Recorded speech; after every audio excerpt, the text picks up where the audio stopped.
The following chapter of the Temple of Solomon the King is called the Prude. The Prude. It's not entirely certain, but I assume it is the viewpoint of the rationalist, of the man guided by reason. The Prude. A fly once sat upon the axle tree of a chariot and said, "What a dust do I raise!"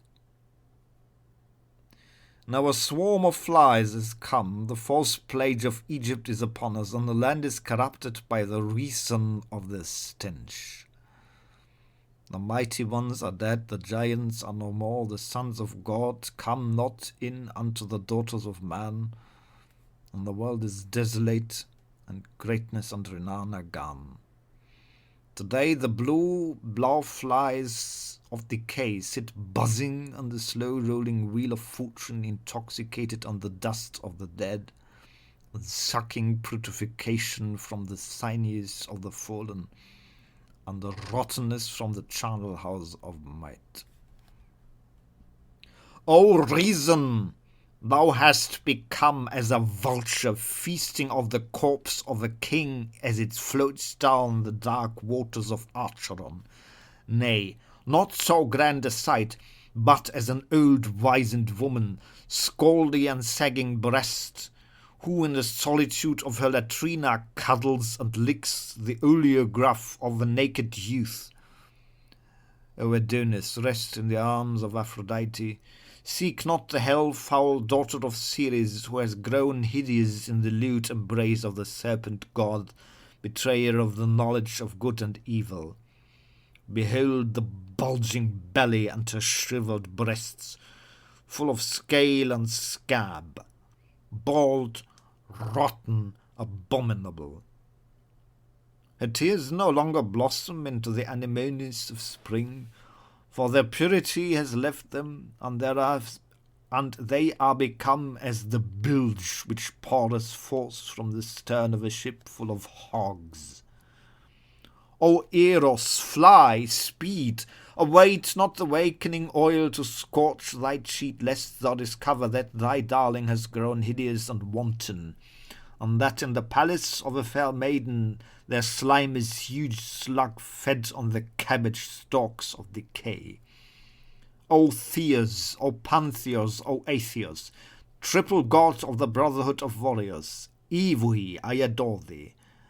O thou trinity of might and majesty, thou silent unity that rulest the hearts of the great. Alas, that men are dead, the thrones of gold empty, and the palaces of pearl fallen into ruin.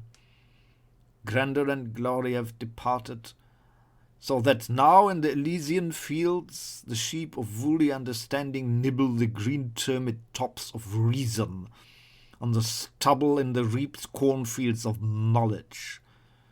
Now all is rational, virtuous, smug, and oily.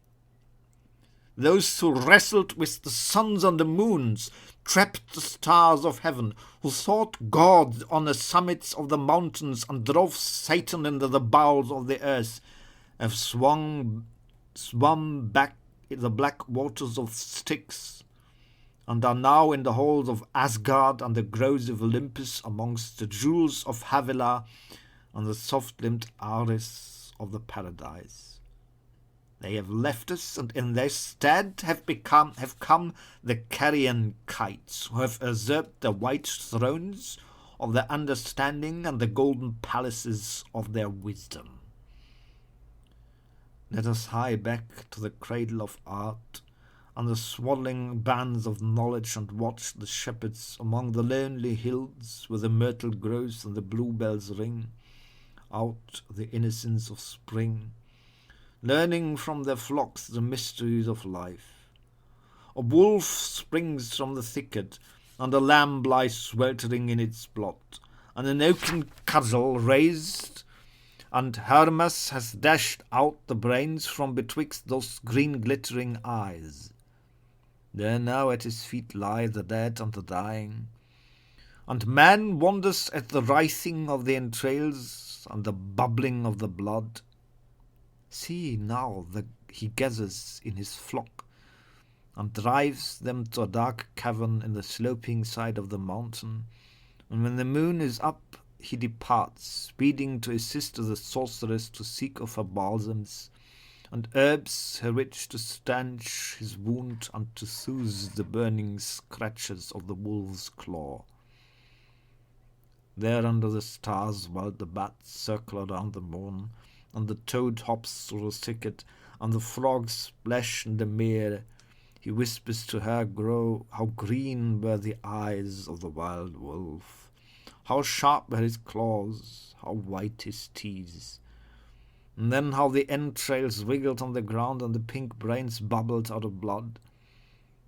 Then both are silent, for a great awe fills them, and they crouch trembling among the hemlock and the foxgloves. A little while and she arises, and pulling her black hood over her head, she sets out alone through the trackless forest, and here and there, lit by the moon and guided by the stars, she reaches the city. A small postern by the tower of the castle, known as the Lover's Gate, she holds, and whistles thrice, and then in shrill, clear notes, as if some awkward night-bird calls, "Brother, brother, brother mine."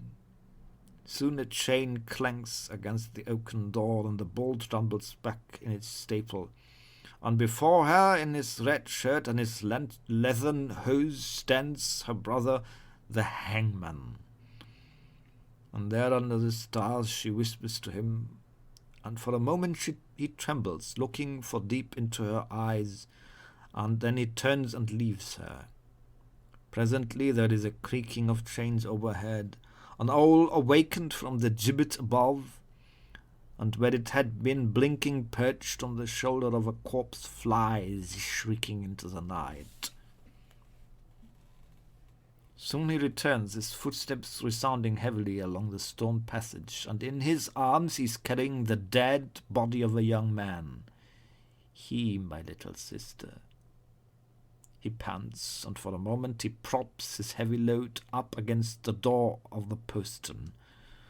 And these two, the sorceress and the hangman, silently creep out in the night back into the gloom of the forest, carrying between them the slumbering spirit of science and art, sleeping in the corpse of a young man whose golden hair streams gleaming in the moonlight, and around whose white throat glistens a snake-like bruise of red and purple and black. There under the oak by the age-worn dolmen did they celebrate their midnight mass. Look you, I must not need tell you, I love you well as thou art tonight. You are more desirable than ever you have been before. You are built as a youth should be. Ah, how long have I loved you? But today I am hungry for you. Thus under the golden bow of the moonlight was the host uplifted, and the shepherd and the hangman and the sorceress broke the bread of necromancy and drank deep of the wine of witchcraft, and swore secrecy over the Eucharist of art. Now, in the palace of the dolmen stands the hospital, and where the Thrillithorns towered is built the Hall of Science. Lo, the druid has given place to the doctor, and the physician has slain the priest his father, and with wanton words ravished the heart of his mother the sorceress. Now, instead of the mystic circle of adepts, we have the great Boschrott school of folly. Miracles are banned, yet still at the words of men do halt, walk, and the lame rise up and run. The devils have been banished, and demonical possession is no more, yet now the most lenient of these sages are calling it hysteriodemonopathy. What a jargon of unmusical syllables! Saul, when he met God face to face on the dusty road of Damascus, is dismissed with the discharging lesion of the occipital cortex. And George Fox, crying, "Woe, woe to the city of Lichfield," is suffering from a disordered colon, whilst Carlyle is subject to gastroduodenal catarrh. Yet his letter one writes, "Witchcraft and all manner of spectre work and demonology we have now named madness and diseases of the nerves," seldom reflecting that still the new question comes upon us: what is madness? And what are nerves? Indeed, what is madness? And what are nerves? Once when I was a child, I was stung by a bee whilst dancing together in the heather. And an old shepherd met me, and taking a black roll of tobacco from a metal box, he bit off a quid, and chewing it, spat it onto my leg, and the pain vanished. He did not spend an hour racking through the dictionary of his brain to find suitable ites whereby to allay the inflammation, and then, having carefully classified it with another, declared the pain to be imaginary and myself to be a hysterio-monomaniac suffering from Apirarian illusions. Today Hercules is a sun myth, and so are Osiris and Baal, and no man can raise a little finger without some priapic pig shouting, "Phallus, phallus, I see a phallus, oh, what a phallus!" Away with this church spire sexuality, these atavistic obstetrices, these endless survivals and hypnoid states, and all these orchitic superficialities. Back to the fruits of life and the treasure house of mystery. Let us leap beyond the pale of these pedantic dictionary proxenities, and this shuffling of the summed cards of reason.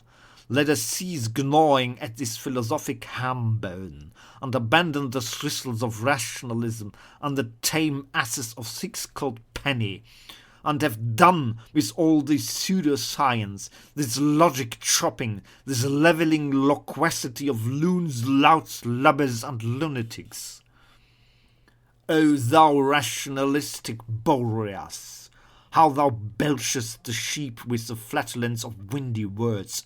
Away with the ethics and morals of schoolmen, those prudish pedants whose bellies are swollen with the overboiled spinach of their splosh birches, and cease rattling the bread pills of language in the bladder of medical terminology. A maniac's vision of horror is better than this, even the shambles clotted with blood, for it is the blood of life. And the loneliness of distant heaths is as the cup of everlasting wine, compared with the soap suds of these clistermongers, and the purge-puffed prudes who lose forth honors an evil-smelling gas of their cabbage-crammed duodenary kennels. Yea, I shall pass by this gastro-epileptic school of neurological maniacs, for in a little while we shall catch up with this moulting ostrich, and shall slay him whilst he buries his occipital cortex under the rubbish heap of discharging lesions. And the golden tree of life shall be replanted in Eden, and we little children shall dance around it, and shall banquet under the stars, feasting of the abandon of the wilderness and the freedom of the hills. Artists we shall become. Under the storm we shall see a woman weeping, and in lightning asunder the sworded warrior who crushes her into the shaggy breast. Away with laws and labours. Lo, in the groves of Pan, the dance catches us up and whirls us around. Oh, how we dash aside the goblets and the wine skins, and how the tangled hair of our heads is blown amongst the purple clusters of the vine that clambers along the branches of the plane trees in the garden of Eros. But yet, for a little while, the mystic child of freedom must sit weeping at the footstool of the old brute reason, and spell out her windy alphabets, while squats like a toad above her, dribbling filled with lewd thoughts, longing for the oleograph of the naked youth and the stinking secrecy of her latrina.